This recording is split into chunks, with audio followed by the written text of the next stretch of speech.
Welcome to Hindsights by Chris. It's powered by Communifix, a creative and a brand strategy firm, the Ideas Lab. And with me is Sumant Bhattacharya. He is a very seasoned professional in account planning and a brand builder himself. We have known each other for 2 decades.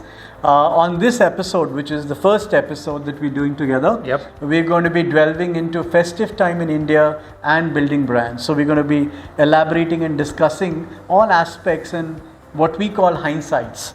Hindsights is essentially looking back to the experiences and learning from them. What are those learnings that you have got from the past that you can use and leverage for future work that we do and brands do across the table. That's what we're discussing today.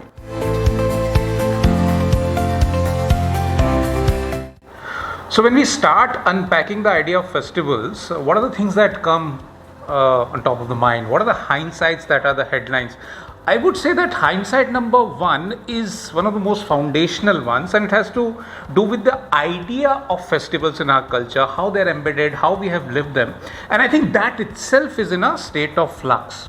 Because I think by flux, what I mean is that it is kind of shifting, being a collective sort of a celebration, which is more embedded into our ethos, into becoming something a bit more individualistic. And I think the lever that is playing or triggering this off is the migration. What do you think? I think it's an excellent point, and what's happening is that with this migration, the way I see it is there are almost like two households and duplication happening. What I mean by duplication is, imagine a young 18-year-old, 20-year-old coming to the town from, let's say, a Meerut or a Moradabad, and the young boy or a girl is working in Delhi because this is where employment opportunities are. Effectively, look at from a festival perspective, there is a setup and a household that he or she is doing in Delhi, in NCR, and then there is a household and a family back in the hometown. So effectively there is a duplicacy of sorts in the festivities and the celebration. So there is a huge migrant population which is doing a setup in cities, and then there is the traditional festivities that is back home with the family. Maybe the father and the mother and the grandparents are there in the household, and they are celebrating in their unique way or in the traditional way. Effectively, it has a direct implication in the economy. The consumption pattern is doubling. You're talking of in 2024, the estimation is about 23% higher spends by consumers on festive time, and 23% is massive.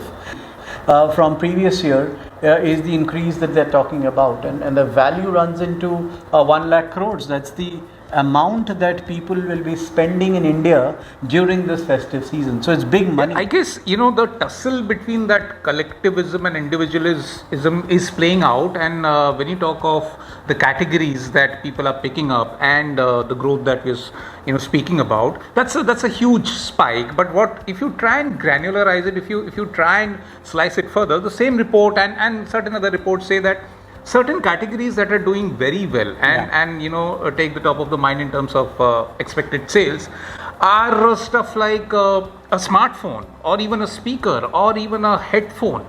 These are individualistic categories. When you consume music, it is my own music, and therefore I put on a headphone and shut the world off because I want to absorb my own music, which is individualistic behavior. But at the same time, like you said, that even if I'm not with them, my parents and my extended family back in Meerut or Allahabad, I'm in touch with them. Right. So I think since there is a coexistence of a generation which has seen and lived this collective behavior, it is not entirely out. It is kind of existing, and this duality is getting pronounced because the individual generation is looking into this lens of individual behavior and individualism per se, not just in festivities, but it's collapsing into this territory as well. I had the example, we work with Lava, which is a mass mobile brand, Lava Mobiles, and we see that the brand is preparing for new launches with accessories, with mobile phones, with smartphones. They are all panned during this time because they're wanting to cash into this trend that individualistic behavior takes a peak and you want to upgrade your mobile phone during the festive time, it's actually a function of all the offers that the brands come up with during this time. Whether it's the big billion sale, online, offline, brands are doing that, and that's when you essentially look at cashing on to that festive time. To net off, Sumant, you might want to just repeat hindsight one. What are we saying? So what is our hindsight number one? Our hindsight number one is that the idea of festivities is in a state of flux between individual and collective celebrations. And as consumers and brands, we will have to navigate and make the best out of it. This is the reality. Perfect.